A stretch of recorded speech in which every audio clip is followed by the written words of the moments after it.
know that you both had jobs in finance.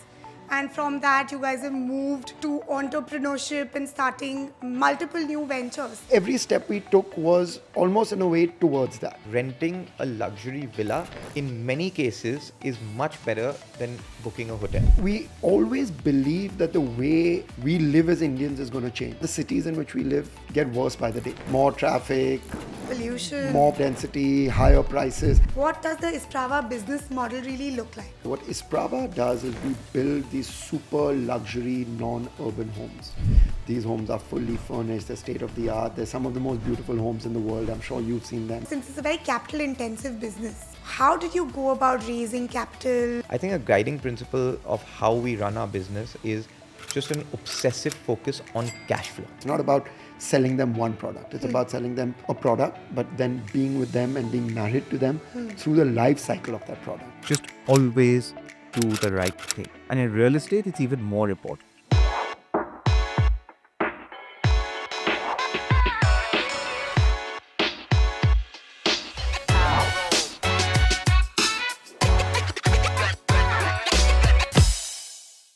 Hi everyone, welcome to another episode of Happy Hour with Fin Cocktail.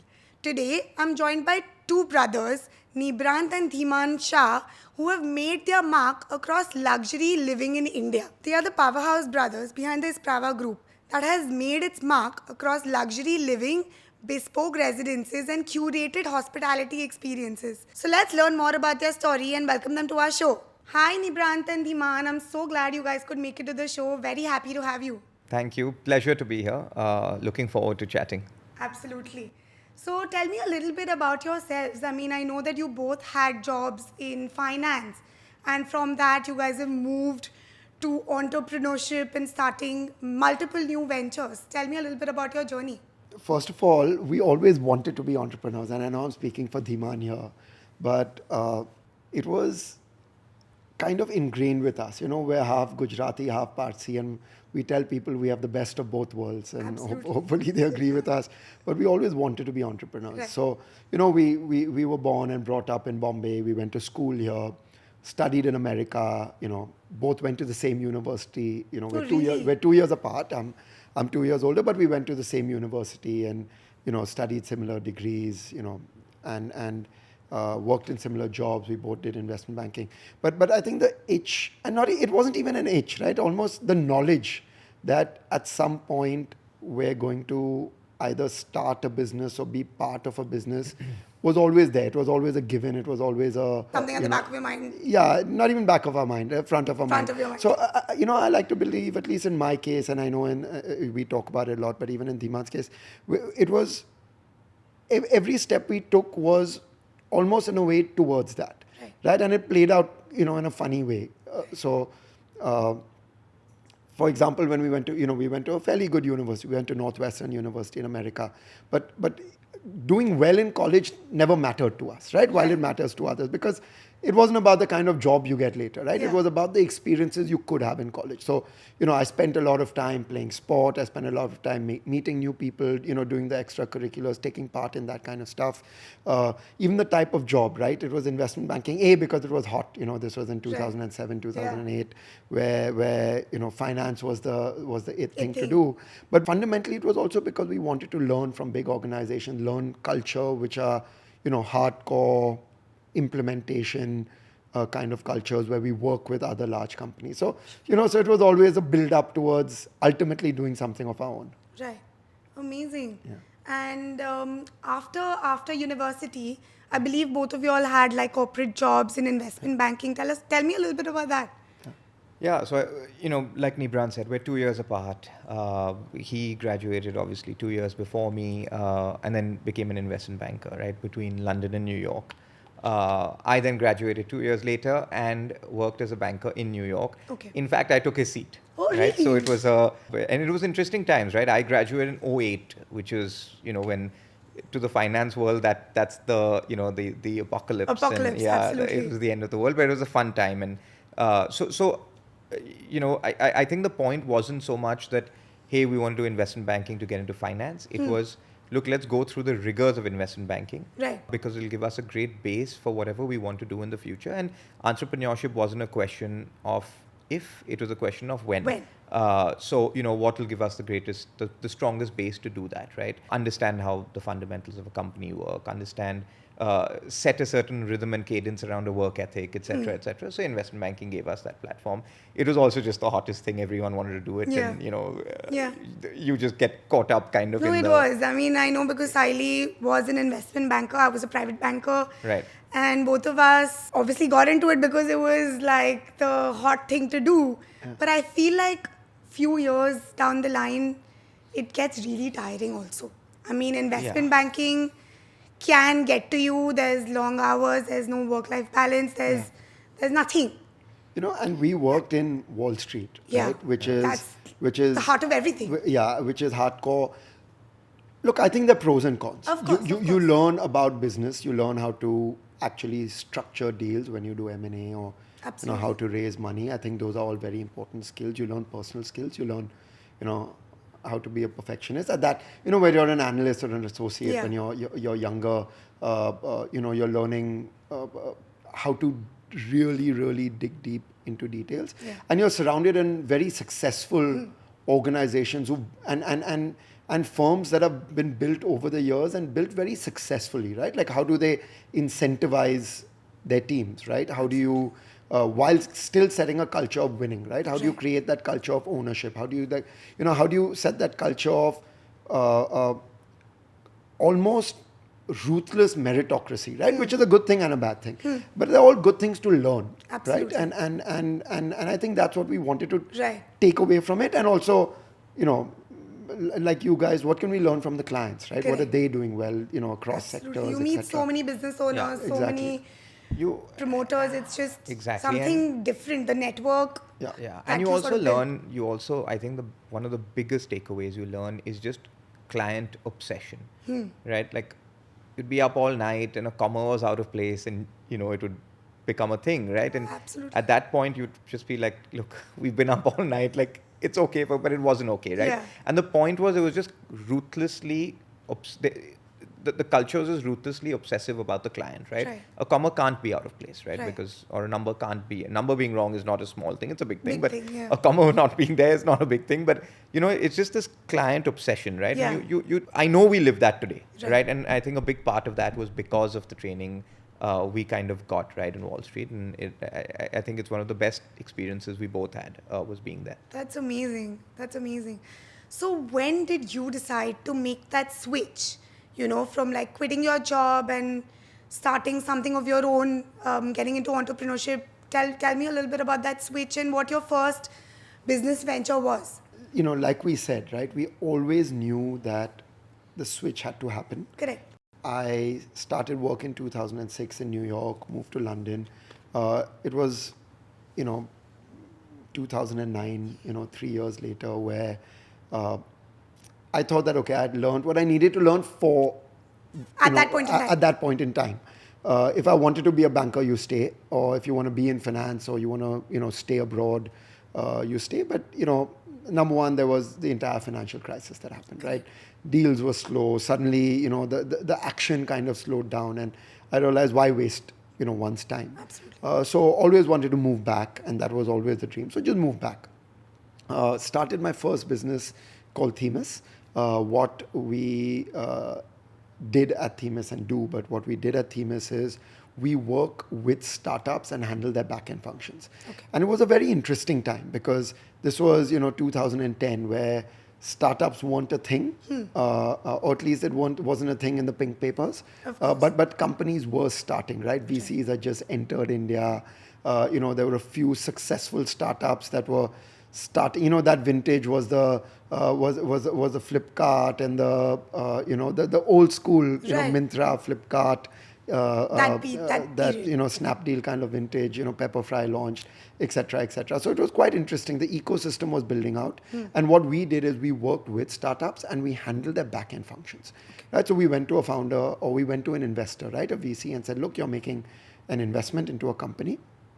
Let us completely take over accounting, company secretarial, etc.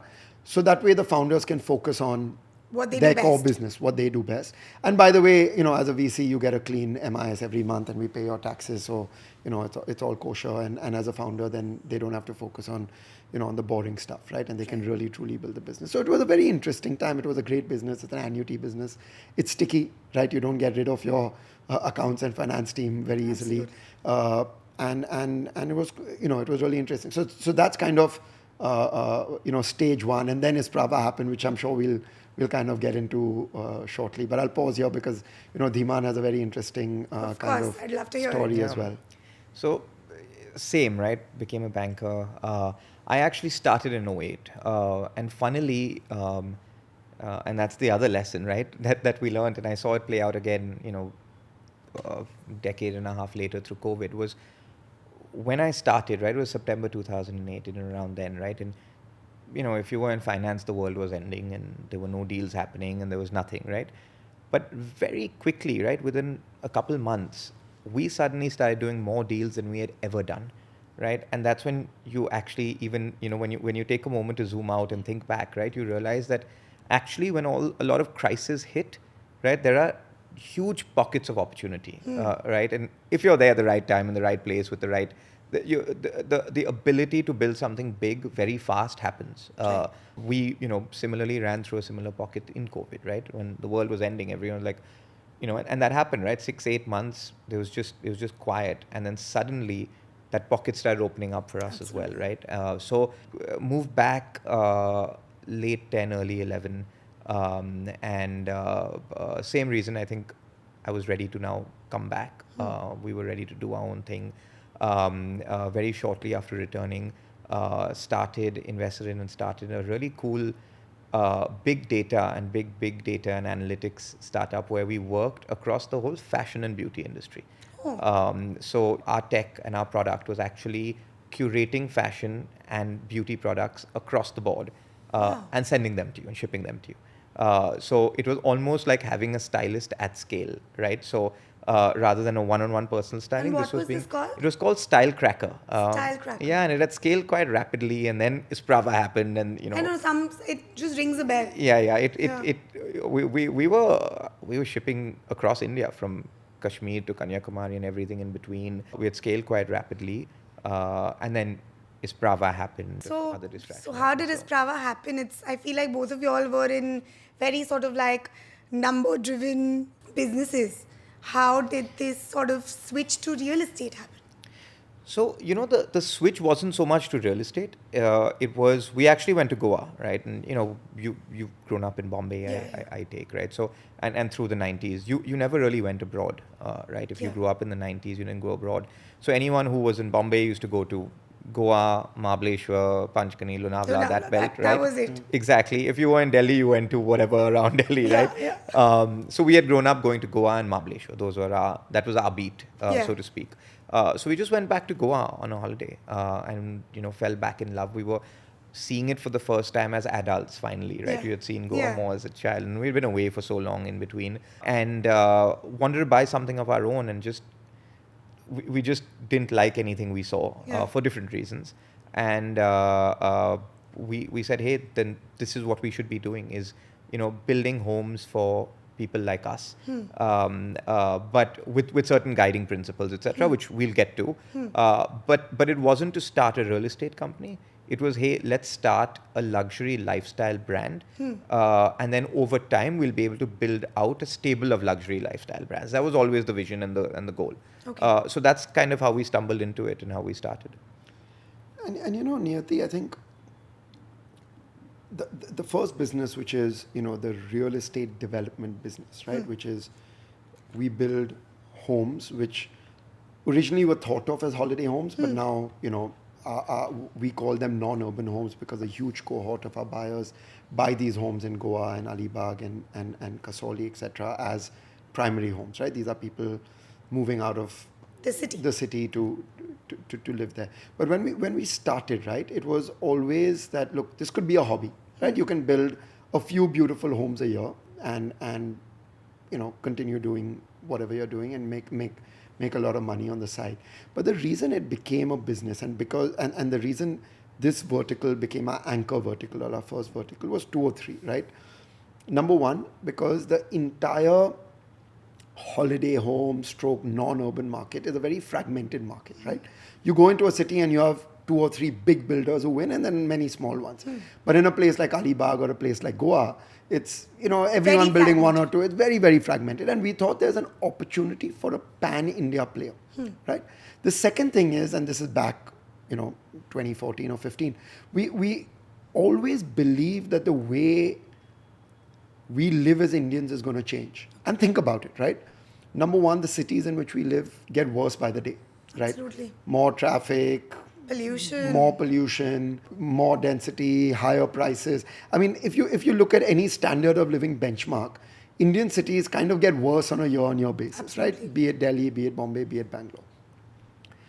On the flip side, you had these locations that are thought of to be a little far away, but over time, infrastructure has been built out. Infrastructure could be hard. Goa has a spanking new Airport. world-class international airport. It has spanking new roads. To go from the new airport to the capital Panjim, 7 years ago was a 1.5 hour drive. Yeah. It's now a 45-minute drive, right? A yeah. 40-minute drive. And it's going to get better, right? And then you have the softer infrastructure getting built out, right? Hospitals, schools, etc. We see that in Alibag as well, right? A Roro, a Natal Setu, another bridge, and so on and so forth. So we believed and we believe that there will be cohorts of people who leave big cities Correct. and move to these up and coming locations, and we want to win there, right? And they'll move not only because of infrastructure, or hard or soft, but also because the way people work change. And of course, saying this post-COVID is very easy. But if you see our fundraise decks from 2018, it said the same thing, right? And technology will ensure that less and less people have to go to office. So it doesn't mean everyone will do it, but many people will. There'll be a very, I think, a strong section of people who want to do that. Niyati, in New York, right? And let's pick New York as an example, right? In the summer, most people who live in New York are not in Manhattan, right? Absolutely. They're in the Hamptons, they're wherever, right? Yeah. There are 4 or 5 places that they'll probably be. They're bankers, they're entrepreneurs, they're industrialists. New York has its own little startup scene, different from the Bay Area. All those guys, right? Lawyers, they're all working out of the Hamptons or the equivalent, holiday right? homes, yeah. And they're not really holiday homes. They're working out of it for 3-4 months in a year, right? And all you need is access to an airport, right? If you have client meetings, if you have whatever you might have, right? You fly out, do your meetings and go back. Yeah. Your children get a much better quality of life while you're there. They're breathing better air. They're more in the outdoors. They're swimming in the pool. They're swimming in the ocean. Their friends are in and out. So this has been happening world over, right? Yeah. I use New York as an example, but every major city in the world has it. Yeah. And we knew this would happen here, right? Yeah. And we knew, look, we're also as a country in a very unique place, right? We're building our infrastructure today, right? When I say today, I mean last decade and going forward. We're already 140 crore people in our country. Yeah. So you're building infrastructure. It's going to take time. It's going to be difficult. It's not going to be linear, which means that your cities are going to become unlivable, more and more cluttered and unlivable, because you're building infra after you already have 30 million people in Bombay, for example, right? All the more people will want to live and work out of places like Alibag and Goa, etc. And that was always our hypothesis. Right. COVID, I think we always say it just kind of hastened the process and acted as a catalyst, but it was inevitable. It had to happen. So tell me, for those unfamiliar to your business, what does the Isprava business model really look like? Like Dhimaan said, we're a stable of brands, right? We're a stable of luxury brands. Currently, we have 4 brands, and over time, who knows, we might add more. But if you look at what we do, we have Isprava. So, we call ourselves the Isprava Group, and Isprava is our mother brand. What Isprava does is we build these super luxury non-urban homes. These homes are fully furnished, they're state-of-the-art. They're some of the most beautiful homes in the world. I'm sure you've seen them, and whoever hasn't should go onto our website or our Instagram page and see them. And so that's Isprava. These are homes that start at $1 million, so 8 crores, going up to 40, 50 crores. We have a few 90 and 100 crore homes as well. Again, we location-wise, we're in Goa, we're in Alibag, we're up north in Kasauli. We're launching a few more locations in India. We then have another brand called The Chapter. which is also a real estate development brand. It's also a luxury brand. It's a more accessible luxury brand. Again, priced in that 3 to 6 crore kind of range. So you're talking about, $500,000. Okay. And these are also, the chapter also has homes in the same locations, Yeah. as you mentioned. Yeah. Okay. And a few more. So the chapter will launch in Karjat, for example, very Okay, soon, right? Then we have a hospitality brand called Lohono. Many of your Yes. listeners, I'm sure, have stayed at a Lohono. We're one of Asia's best service villa rental company. We're in 5 countries. So we're in India, in Thailand, in Phuket, in Koh Samui, in Bali. We have over 100 homes in Bali, actually, Sri Lanka, Maldives. And we cater to, the who's who, right? We're the equivalent of a 5 or a 7-star. We have over 200 to 300 homes on our platform there. And then we have Solene, which is our newest brand, which is our members club brand. Okay. So, think luxury, think Soho House, think activity. So that's kind of the stable of brands, and they all talk to each other, work with each other. Customer gets to touch all of them. And they all play at a very internationally kind of, top of the pyramid kind of level vis-a-vis luxury, style, aesthetic, etc. Amazing. Yeah, and I think, just to add to that, there are a few guiding principles, right? Guiding principle number 1 is wherever we play, we'll play in the luxury end of the market, right? So we'll play at the absolute top end of the market. The second kind of guiding principle for all the brands is they have to be able to talk to each other, right? They just can't be random luxury brands which are not connected in any which way, right? Sure. So, for example, Lohono layers on top of Isprava and the chapter. Solene acts as a third kind of, if you look at, you're actually in 3 industries with 4 brands. Solene is the third pillar, right? Solene is your private member club that kind of, again, talks to Lohono, chapter, and Isprava. And there's a lot of cross linkages and a lot of cross usages. So I think that was guiding principle number 2. And guiding principle number 3 was, look, whatever we do, let's make sure that we do it really, really well, where we're solving problems for clients, right? Anyone can get into real estate, anyone can get into hospitality, anyone can, right? So, but for Isprava and for the chapter, right, when we thought about it, we said, look, what are the friction points? And let's solve for the friction points. Friction point number 1, for example, is, titles, right? Titles in Goa and Alibag and all are not clear and not easy, and a lot of people have and continue to burn their fingers, right? We solve for that in a very, very deep way. The second is every single one of our homes is fully furnished. And when we say fully furnished, it doesn't mean paint on the wall and floors, right? Everything is done, end to end. It means down to your linens, right? And your crockery and your cutlery and your coffee machine. I mean, your Netflix is set up when you walk in, Wow, not just your that's Wi-Fi. Your amazing. Netflix is also set up, right? So, that's kind of number 2, right? Number 3 is this whole management piece, right? Even in Bombay, even in your primary cities, Delhi, Bombay, Hyderabad, Bangalore, right? Everyone you'll talk to is saying, oh, I have problems with my health and my home is this, my home, right? God, We yeah. manage your homes completely. So your Wow. villa attendants are completely managed by us. There's a training program. There are supervisors. There's a 24/7 concierge. So, you want to cross in at 3 a.m, just ping the concierge. They'll get it to you in 10 minutes.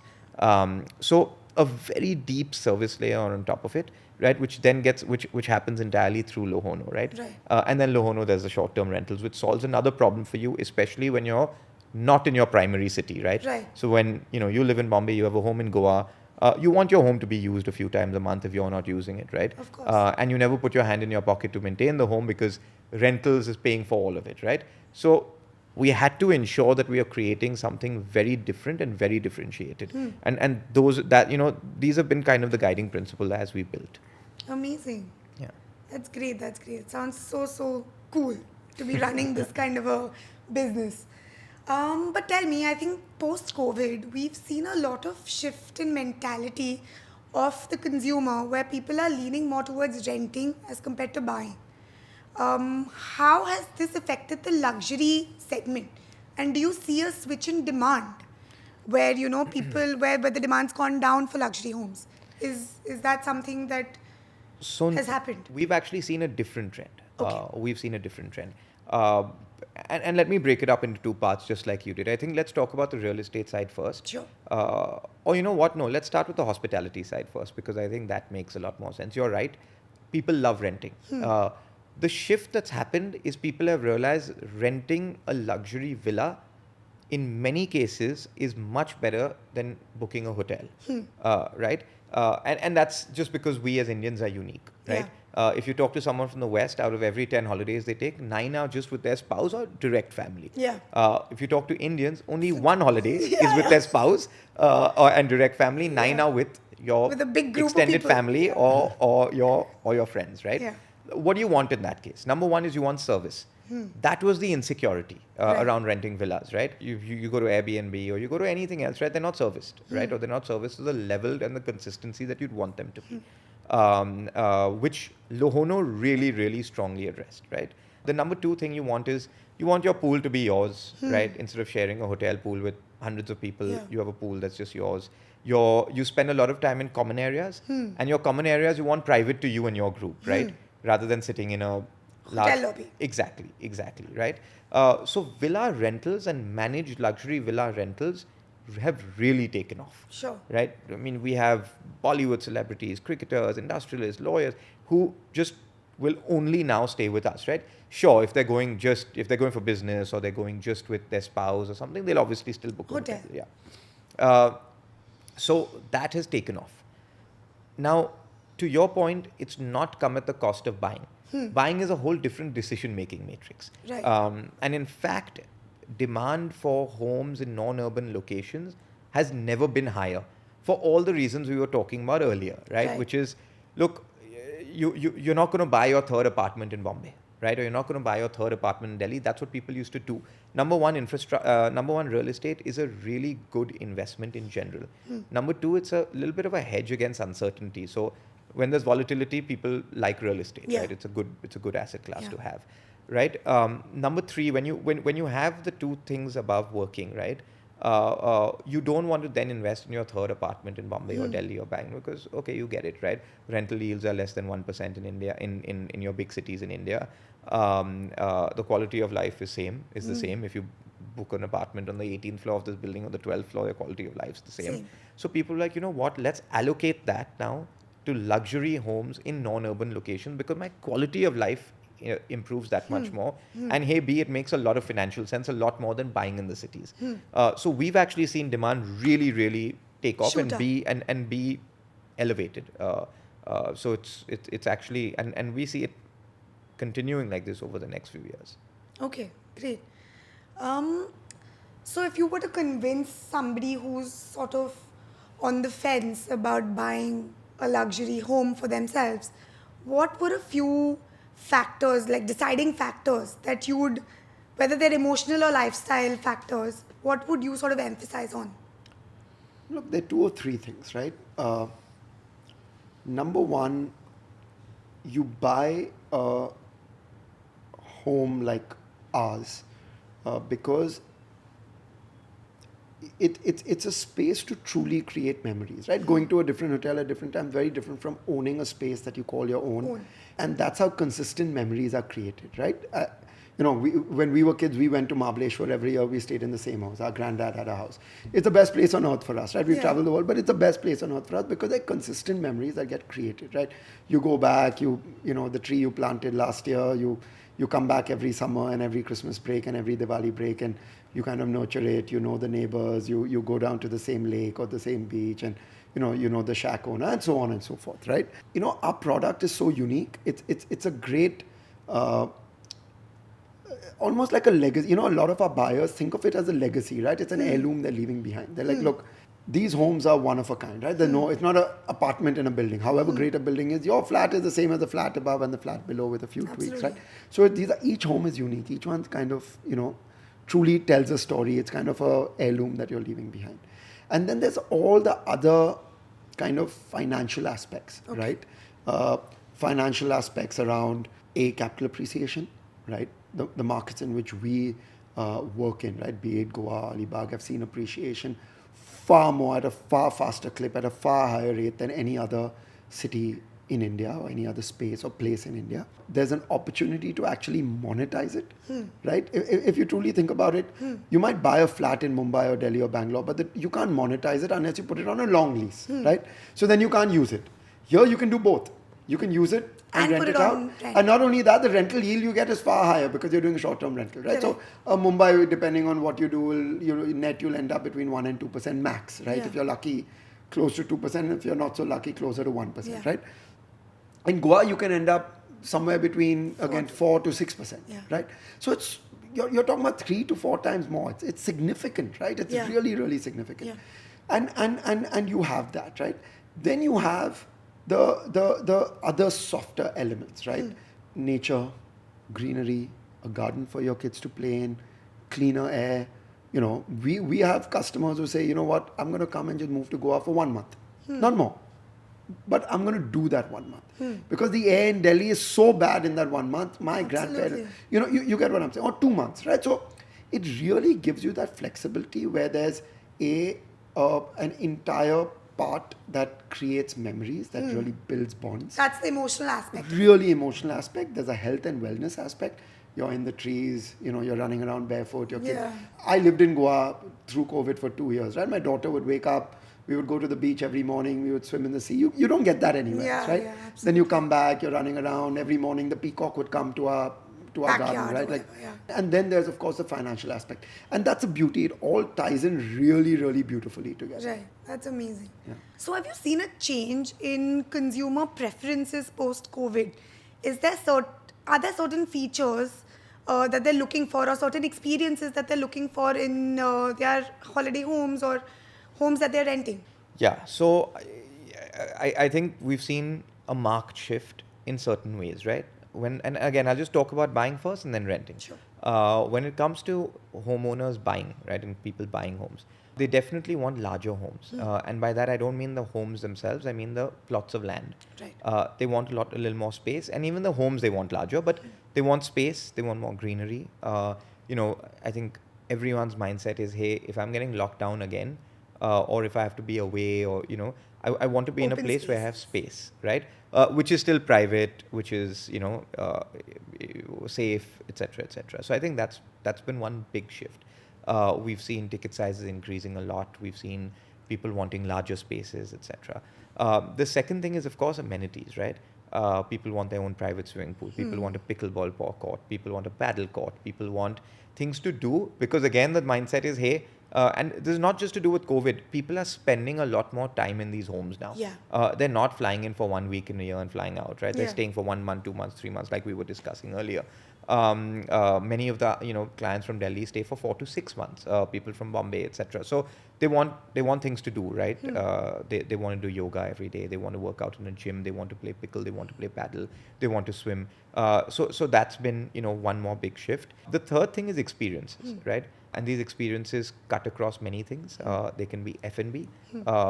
Again, we as Indians, we love food, right? Culinary experiences are a very big part of who we are. Very important. Very, very important, right? Because again, even when you're locked down, you're not locked down alone. Yeah, you're locked down with you'll tell your brother, sister, cousins, just come with your kids. And right? So F&B and experiences around F&B is a very big one. Yeah. Right? So be it within their homes, inside their homes, or even outside their homes, right? We partner with a lot of really cool chefs, a lot of cool restaurants, etc., and create really cool F&B experiences. People love it. The fifth thing is experiences locally, right? So people have shifted in a big way towards, hey, if I'm in Goa, I want to go on a special kayaking, route with that one German lady who lives in Moira, who knows this insane route, through whatever. People love all of that, right? Pottery classes from a French lady who lives in wherever, right? In Aldona, and so on and so forth. So a lot of local and deeply unique experiences. I think these were the 4 or 5 big shifts that we've seen through COVID and post-COVID. Right. And a lot of these shifts are here to stay, right? They're permanent. People now have realized that it's just so amazing to eat a certain type of local food and do a certain type of local experience and have your own pool and have your own pickle courts and paddle courts. So these are now permanent. They're here to stay. Yeah, absolutely. Tell me a little bit about the design philosophy of your homes, because, as you mentioned, every home is a little bit different from the other. It's not like, every house looks the same. Tell me a little bit about how that sort of process works for you. when we think of Isprava and we think of any luxury brand, right? The first key point was we don't care about velocity, stroke quantity, right? Or volume. We care about just building really, really one-of-a-kind, unique product. The same way, a Cartier back in the day when they were bespoke jeweler does, right? Now of course, Now it's Cartier has more become detail, but what a bespoke jeweler does, right? And that's how we thought about it. Of course, with a home, it's a little different, but so we said, even if we're doing a complex with 20 homes, each home has to be different. That means your layouts are different, your interiors are different, each kind of pointers are different. So what is our philosophy around design, right? The first philosophy around design is it has to fit in with the place in which it's located, right? So if you go to Goa, we won't build a Miami or Dubai home. We just won't. Yeah. You'll know you're in Goa, Yeah. right? It'll be the best home in Goa, but it won't be it won't have the touches or the look and feel of a home from Dubai. It just won't, right? And the same with Alibag and so on and so forth. So it's very rooted in the place where it's being built. Nature is important, right? Greenery is important. Light, wind, and air is important. Very, very, very important, right? So when you see a home built by us, we keep all these, kind of philosophies in mind, right? When you walk into an Isprava home, it's always lit up, great volumes. Before designing a home, we understand the sun path. We understand where the wind's going to come from in the monsoon and where the breeze is going to come from in the winter. And we keep all that in mind, right? Then there's the actual product, right? The product is very unique. So it's not only about each home being different, right? From your flooring to your, furniture, each kind of piece tells a story. We'll go to auctions, we'll buy out old homes, In one of our homes, all the wall paneling, one of our homes we built in Crore, which is in the hills, all the wall paneling was from the Bombay High Court, right? Which is 150 years old. They were doing they were kind of refurbishing. So we took that, we kind of repurposed it, refurbished and kind of put it in, right? So each piece kind of tells a story. It's very unique to the owner themselves. So design is not only, and then of course it's top of the end luxury, right? After all that, of course we give the luxury, right? Yeah. Be it your bathroom fittings, your ACs, your sauna, your jacuzzi, stuff you wouldn't have in your primary home, right? We do all of that, but that's a given. But to me, that's part of luxury. Right? The other part of luxury is how you think of planning, right? How will you use the space? If you have a dog, or if you have kids, are we designing for them? Are we designing spaces where people spend time together? A home in Goa is very different from a home in a primary city. Right. And if you think of an apartment in Bombay as a family, your bedrooms are very big. Right. Because each family member is trying to get away from each other, right? So everyone in their own bedroom has their own TV, their own fridge, their own, and then suddenly you come to a home like ours where it's about coming together. So bedrooms are big because that's who we are as a brand, but we understand you're not going to spend as much time in a bedroom. You're going to spend time in common areas. So how do we create those experiences for you through design, so that you can through the course of the day move spaces but spend time together, right? So your breakfast spot, for example, will always be in, hidden away in the northwest, right? Because the sun goes from east to west. So if you're in the northwest, your structure is going to kind of block the east/southeast sun, right? Yeah. But then your evening spot where you have your evening drink is different, and where you have your afternoon chai is different. And we kind of build around that and keep all that in mind as we design. And of course, swimming pools being the heart of any house is in certain locations, right? Amazing. So how then do you manage to balance the aesthetics with functionality? I mean, homes also need to be super functional. Lots of storage maybe. I don't know what people require in those kind of homes. But how then do you make them very functional also? So that, if they're not in use for a certain period of time, if you're not using it for longer periods, how then does it get seamlessly maintained? So I think, look, functionality is a given, right? You have to design for functionality. Of course, all the aesthetic parts are on top of that, right? You mentioned storage, but so let's run with that and then I'll give you 100 more examples. But when we think about storage, right, we're thinking about the volume of the home. We're thinking about the number of bedrooms and hence the number of users. And then we're thinking about, hey, this home is in Goa, for example, or in Alibag, which means it's getting a southwest monsoon, which means certain furniture, certain, features of upholstery, etc., all need to be stored. Yeah. We think about all of that and actually provide for all of it. Okay.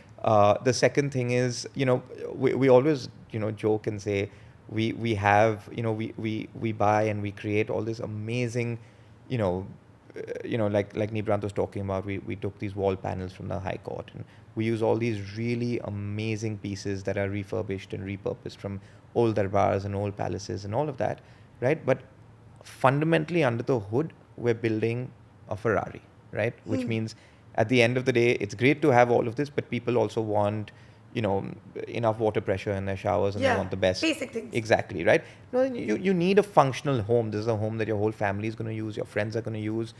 So we really, really think through all of that.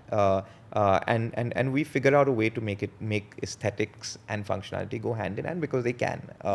And we've done that from day one. Okay. Amazing.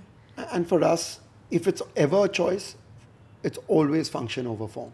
Okay. Always. Because ultimately, we want a buyer's great-great-great-grandchildren to say, wow. Right? That's what you do today, right? If you buy a house built by the British in the 1800s, when you're sitting in there, you're like, wow, they did this so well, right? Yeah. Like, here I am 150 years later and it works perfectly well, okay, right? yeah. Okay, they didn't have air conditioning, so you had to pull in a pipe. But you see that in Goa as well, right? Those Portuguese homes that were built in the 1800s, and we've refurbished a few. They fundamentally work. You have to retrofit the modern amenities, and that's what we want, right? We want great-grandchildren to say, wow, right? Like, here I am 120 years later and it's perfect. Okay, maybe, now AI has changed a few things and there's a robot instead of a human staff, but fundamentally it works, right? Right. And, when you sit today and you look at those homes, right, that were built in the 1800s, you always smile to yourself and you say, wow, they thought about this. They thought about this, right? Yeah. That's exactly what we're trying to do and what we do, right? We want our homeowners, grandchildren, great-grandchildren say, they thought through this as well, right? Like, so that's how we really think about it. That's great. So tell me a little bit about the future. What's in the pipeline? Are you scouting new locations? Entering new cities? Yeah. So let's talk about the future in terms of business verticals and in terms of geography, Sure. right? From a business vertical perspective, we have Isprava and Chapter, and we're going to build those out, obviously. We have Lohono, which is a business we love, and it's a business that's also going to keep growing. India is becoming bigger. There's more disposable income being spent on travel and on experiences, and we want to be at the forefront of that at the luxury and the super luxury level. Yeah. And then we have Solene, which is our absolutely brand new, 3-month-old brand, which is our exclusive kind of members club. And again, we understand building a brand takes time, so we're in no hurry, but over time that is something that we will be building out as well. I think besides this, we already have our hands full. Like Isprava is by far, if not India's, definitely also one of the world's top, non-urban luxury, home brands. I'll just give you a little snapshot there, which is interesting.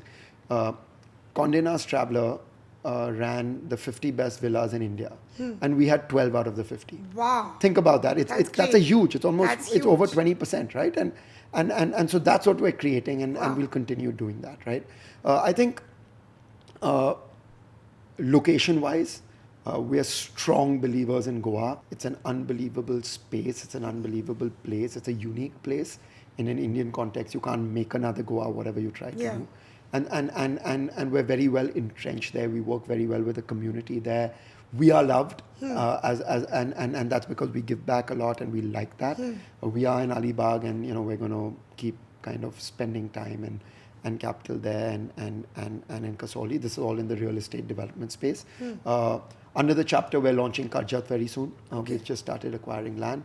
Karjat's going to be a part of Mumbai in one way, in some way, shape or form, right? Yeah. And it's becoming a cool spot, right? There's a social infrastructure coming, absolutely. etc.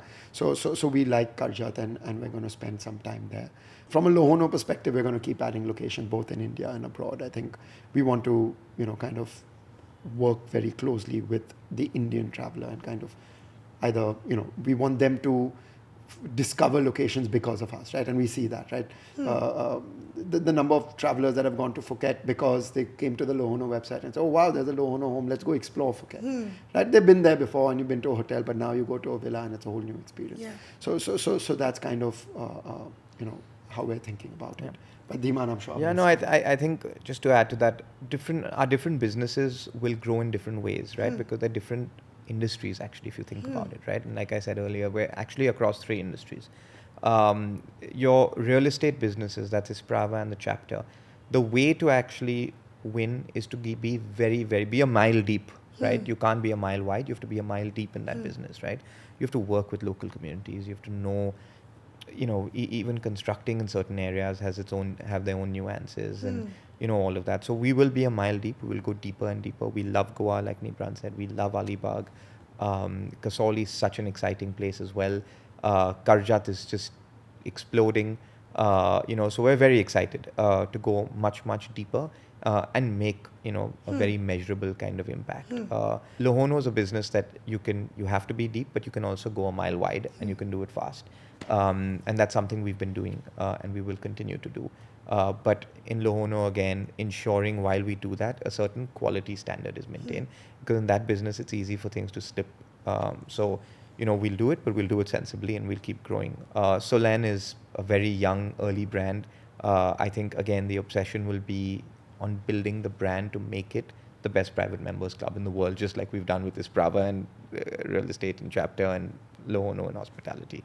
But I think, just a keen focus on, look, we will always be that 0.001% luxury brand in the sense that, we will be a Patek, right? And we will be an Hermes. And we will always ensure that the experience is that level, and we will always ensure that the quality is that level. I think that's how we're thinking about growth, making sure that we don't let certain guiding principles slip away while we grow.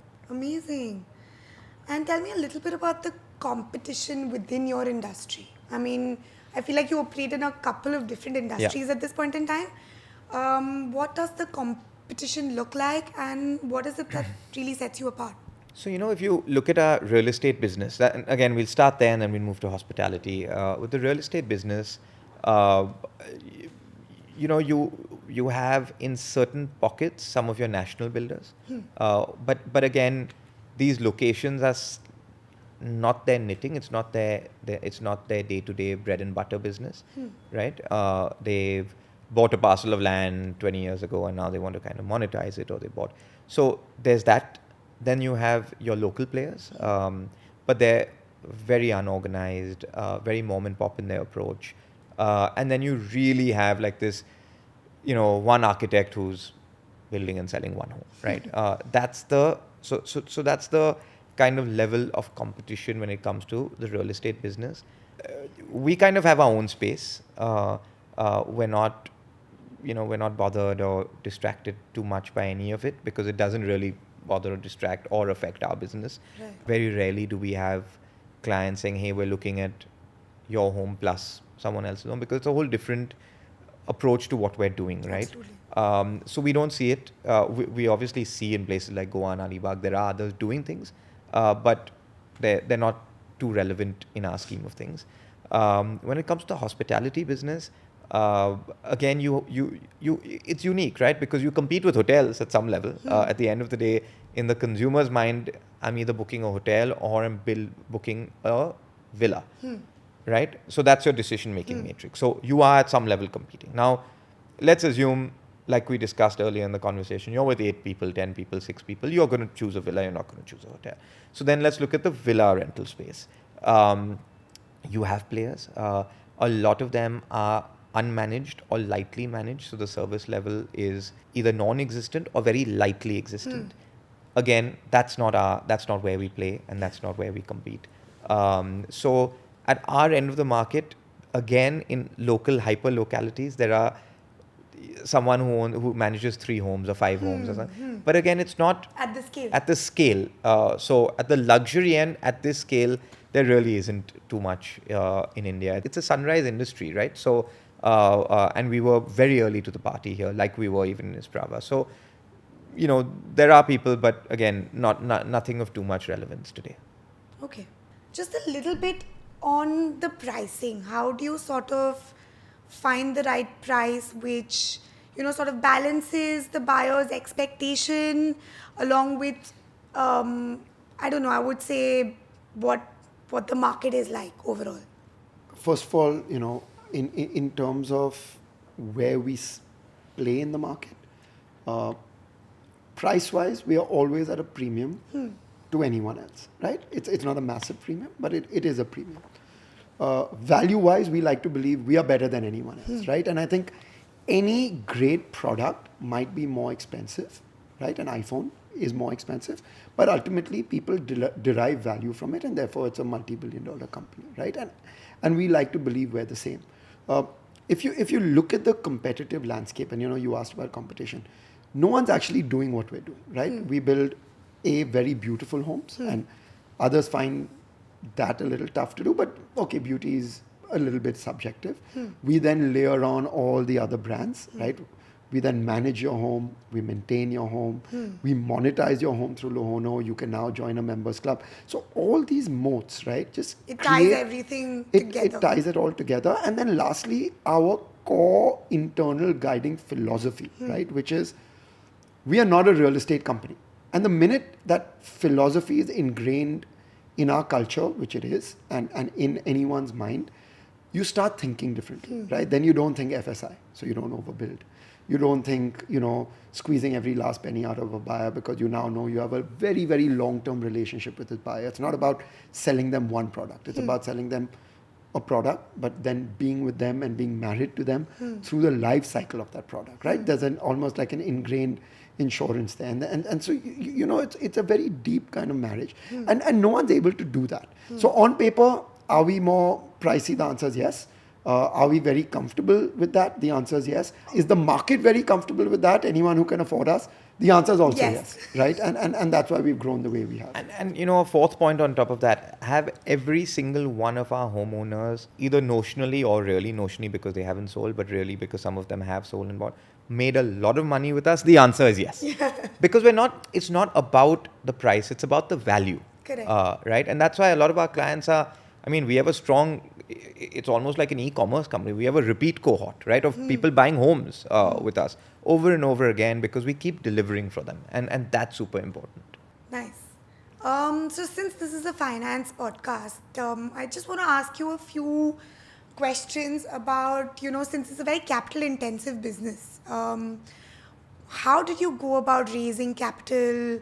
How do you manage your cash flows? Tell me a little bit about that. So it's a great question, actually. I think fundamentally, I laughed because we discuss, obviously, we need to discuss this regularly, right? But again, like we were talking about guiding principles of what we do as a brand and what we do. I think a guiding principle of how we run our business is just an obsessive focus on cash flow. Profitability, sure, we look at. Top line, sure, we look at. We look at everything. But cash flow is something we obsessively focus on, right? So I think that's just one guiding principle. We'll come back to that, right? In terms of your point about it being capital intensive, absolutely, it is. We had to, structure smart ways to raise capital without, without it resulting in too much dilution, which is what we've done. And we also, have been fortunate to partner with really, really, really good partners, right? Financial partners who understood what we were doing. So a lot of the large family offices, the Godrej family, the Berman family of Dabur, the Ajay Piramal family office. So a lot of people who have built institutions themselves, our entire childhood as a company, right, so to speak, was with partners and investors like them, right? So you learn a lot, right? It's not just about the capital. So we're able to capitalize the firm, but also learn and come up with structures in which to make this a lot less capital intensive on our balance sheet. And that's kind of what we've done and how we've been able to scale the business. But simultaneously running a very focused, a very cash flow focused business, right? Top line, profitability, all of that are things obviously we look at, but it's not what our obsession is. Our obsession is on cash flow. So when you marry these two, that's kind of how we've built the business over the last few years. Amazing. That's great. And how do you manage to keep your personal finances separate from your business finances? Oh, it's completely different. Look, we have private equity investors, so number one, Okay, it has so to be. yeah, Yeah, there's a clear yeah, yeah. demarcation. There has to be there's absolutely no overlap whatsoever. I mean, we have a strong board, and you know, we run very strong, world class kind of Principles. corporate governance. Yeah, I mean, our corporate governance is like a listed company, right? When it comes to personal, and you know, Dhimaan spoke about the company, right? Cash flow first and foremost. Of course, margins matter, everything, but cash flow. When it comes to personal, I think we do some, we don't do a lot. I think we're very invested in the business itself. When we say invested, it means, you know, most of our wealth is in the business, and we believe that's the best way for us to, over time, really multiply our wealth, and it's something we can personally control, right? Like it's in our hands. I'm going to speak for Dhimaan as well, but we try to keep it very simple, and I'll explain why. Almost 100% of our waking hours goes towards running our business. That means the opportunity for us as not only, I don't even think we're passive, right? As almost non-existent in the market kind of investors, the opportunity to make any alpha is limited. It's limited. We don't have the time, and we may not even have the mindset or the skill set, right? So what I do, and I know what he does, is number one, we are index fund flows, right? Low cost index fund. We get that in India. There's the opportunity for alpha lies with something active. We get that, but I think for us, happy with this, happy to be safe and sorry. Our father taught us that. He taught us this, or he did something that we copy, which is every Monday we buy the 5 or 6 or 7 scripts that we like. So there's a bunch of 6 or 7 blue chips across sectors. We buy every Monday. It's a standing order, right? So whether it's Black Monday or it's a Boom Monday, it doesn't matter. I just buy it as Crore but it's all a very small portfolio. Then we have a little fun. We both love horses. Once in a while we own race horses, but that's it, right? We like real estate. We find interesting stuff. We might buy some interesting land here or there, but it's very limited. Our time goes on the business, focus goes on the business, and that's kind of all you think about. And then, if we see an interesting startup, really interesting, and someone we know, when you're investing in a startup, it's actually only and all about the person. Yeah. We'll, have a little fun, but no involvement. We don't have the time. We're very boring investors in our personal front. But I like that. I feel like just doing nothing much is the best way to manage your investments. Hey, we're just focused on the business. Right. And the truth is our investment, our capital, everything in the business. Right. So we like to focus fully, like Nibhrant said, 100% of our waking hours on the business. So that's we're bored outside of. I forgot Dhimaan's startup point because we don't even think of it as an investor. Like, we have fun, right? Like, some of them come to us if they need advice. Some of them don't come to us. We're completely passive. But they invariably in sectors that we find fun. Like, it's not about building a multi-billion-dollar business. That's always a good, but it's not how we're judging our investment, right? It's more on, okay, is the person great and can we have fun? And yeah, we in a cool new sector that's we're just doing a waffle company, right? It's called Waffle Ming. We should try the product. Waffle Ming. Yeah, and we just love the product. Now, I don't know if the waffle company will become a 10,000 crore company, a 200 crore company, but we think it deserves to, but it's really unbelievable. Right? So, stuff like that. And our approach there is just treat the entrepreneurs like we would treat them. You just give them latitude to run. They know what they're doing. That's why they're running the ZC, not you, right? Support. If they want advice, they call you. We never call them. We never ask them for anything, right? In fact, I think I know in all of my investments, probably most people also in the startup fund, we transferred money before signing anything, right? To say, if there's an SHA or whatever, send it to us. If there's not, don't worry. Just focus on the business, right?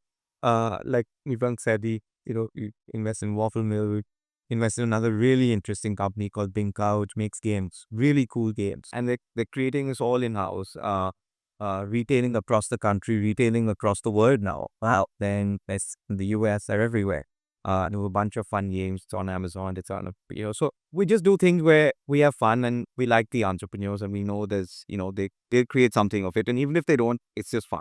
Nice, amazing. So now I'm going to come to my last question. If there is someone looking to enter the real estate or the hospitality space, what is one piece of advice that you would give them? So I think one overarching piece of advice, enter any space, right? And it's a bit of philosophical kind of a thing, and I think it's worked well for us always, is just always do the right thing. And in real estate, it's even more important. For several reasons, right? Real estate's kind of been bastardized over the last couple of decades in India for several reasons. And just do the right thing because people would see that, right? Everyone looks at your intent, anyone, your clients, your vendors, everyone looks at intent, right? You will make mistakes. That's normal. But people are actually judging intent, not really the actual mistake you've made. And if it's a mistake and it's a genuine mistake, 10 out of 10 people would say, don't worry about it. We'll figure out a way together to fix it. Right? So always approach everything with the right intent. Like I said, this applies to any business or industry, but more so to real estate. Hospitality, of course, is not this. In hospitality, actually, I think we've done a great job in India across the board. People have done a great job, right? But I think one is that, and second is, strategy is important, but don't confuse strategy with, sitting around in a room just thinking and overthinking and rethinking. Actually focus a lot more on execution. You win or lose on execution. Strategy can make you lose, not necessarily win. So bad strategy can make you lose, but not necessarily. Execution is the most important, right? It's what makes you win, it's what makes you lose, it's what makes the world go down, right? So I think these would be my two key points to it. I agree with Dhimaan, right? I think I'll go a little. So I think both his points were slightly more philosophical. So I think I'll give a little more practical points around the business. I think number one is have your capital stack in place, right? Especially in real estate. It's your business model is never going to work, right? Real estate by its nature, and it depends what you do, but residential real estate by its nature is fairly cyclical. And you might make a bull model deck and suddenly you'll end up not being able to sell for whatever reason, right? That's fine. So have your capital stack in place. Leverage should not play a role in if they're not starting off at all. Be willing to, give away a little more, but Don't take on too much debt. yeah, don't take on too much there. And I think the second kind of practical point is when you're starting, just get your hands dirty. Right? It's very easy to sit in an AC office and then have teams and, and not truly get your hands dirty. I think that's a good thing to do when you're a CDO, but when you're starting, you're not or a founder. And being a founder means, sweeping the floors. So do that. Actually, figuratively and literally do that. And I think, so if you take Dhimaan's two philosophical points and these two slightly more practical points, I think if you can take these four off, you'll most likely be successful. Whatever you do will work, right? Then scaling up and all takes a whole different mindset and a whole different skill set. But if you do these four, for sure you will succeed in whatever you're starting at that point. If you had to layer on a fifth point, and again, it applies to all industries, but real estate particularly, is don't get distracted by top line or profits. Really focus on cash flow. It's really an undervalued point, like what we've learned. Just focus on cash flow. It's what actually, it's literally the oxygen for the business. It keeps it going. Yeah. So don't hold on to an apartment or a villa for 2% more price. You earn that 2% just from the flow of money. Yeah. Right? Just get a deal done, move on. Just focus on cash flow. It's super important. Amazing. This was such a wonderful chat. I'm so glad you both could make it to the show. Thanks for being here. It was a pleasure chatting. Thanks for having us. Amazing. Super. If you like today's content or if you want to learn about finance, corporate finance, personal finance in general, do follow FinCocktail. Amazing learnings, great conversations, and very, very exciting. Super. Thank you.